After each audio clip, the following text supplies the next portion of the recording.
My parents drained my savings behind my back and blamed me when the IRS showed up, all because I wouldn't put my name on a loan to help my dad open a failing second business.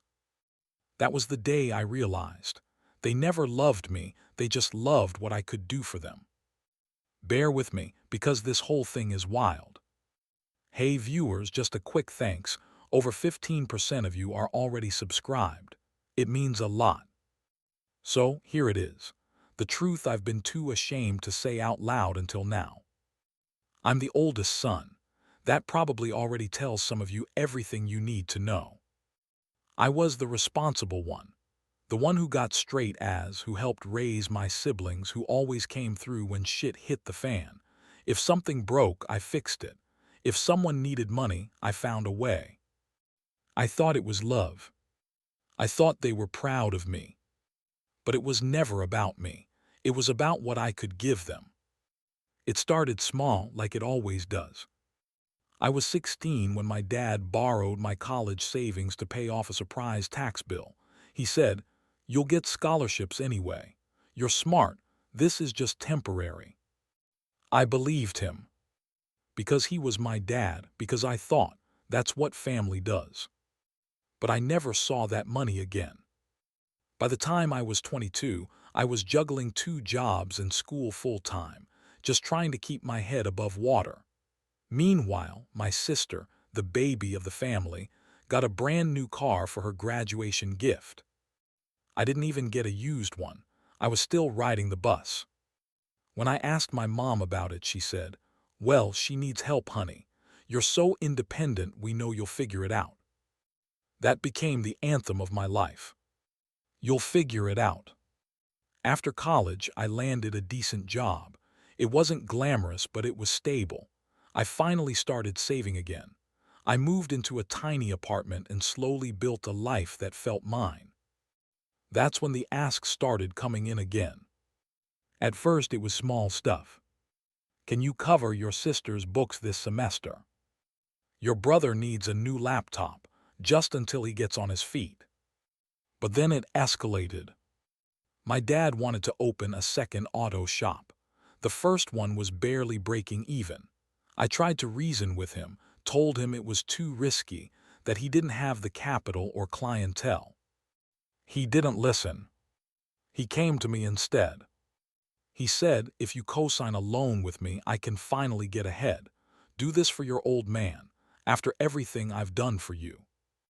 I said no. For once in my life, I said no. And that's when everything unraveled. A week later, I got a letter from the IRS. Turns out, my parents had filed me as a dependent business partner, without my consent, to qualify for certain tax credits. They used my name to list earnings, expenses, even liabilities. They forged my signature. I was stunned. I confronted them, shaking with disbelief, and my mother had the audacity to say, "We didn't think you'd mind. You weren't using that money anyway." That money was my entire savings, $38,000 gone. Vanished into a business that closed within 6 months. I started digging deeper, and what I found made my stomach turn. My parents had opened credit lines in my name years ago, small ones at first, then bigger. Most of them were maxed out or in collections. My credit score was in the toilet. They didn't even tell me. But the worst part, my siblings knew. My sister told me. They said you agreed to it, that you were helping the family. I felt like I was drowning, like I'd spent my whole life on a leash I didn't even know I was wearing.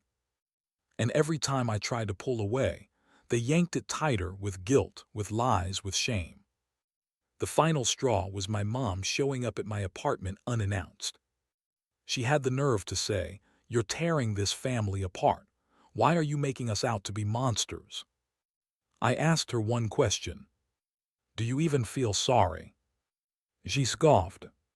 "You've always been dramatic." That's when I knew they weren't sorry. They weren't confused or desperate. They were entitled. They believed I owed them, my life, my money, my silence. Because I was the good son, because I never said no. So I changed everything. I reported the identity theft. I froze my credit, got a lawyer, and started the brutal process of untangling their mess. They threatened to sue me for slander. My brother called me a traitor. My sister blocked me.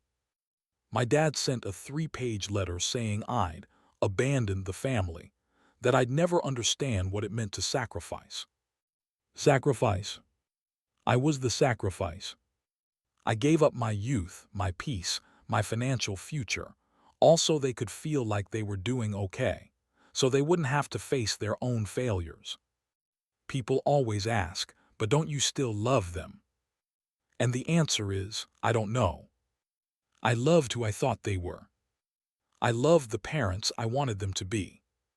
But I can't keep bleeding just to prove I'm loyal. So I cut them off, fully, no calls, no holidays, no explanations. I told my lawyer to handle everything. I changed my number, moved cities, and started from scratch for real this time. There's this idea that walking away from family is heartless, that you're supposed to forgive no matter what. But here's what no one tells you. Sometimes survival is the forgiveness. Sometimes the only way to stop the cycle is to burn the bridge yourself and never look back. I'm rebuilding now.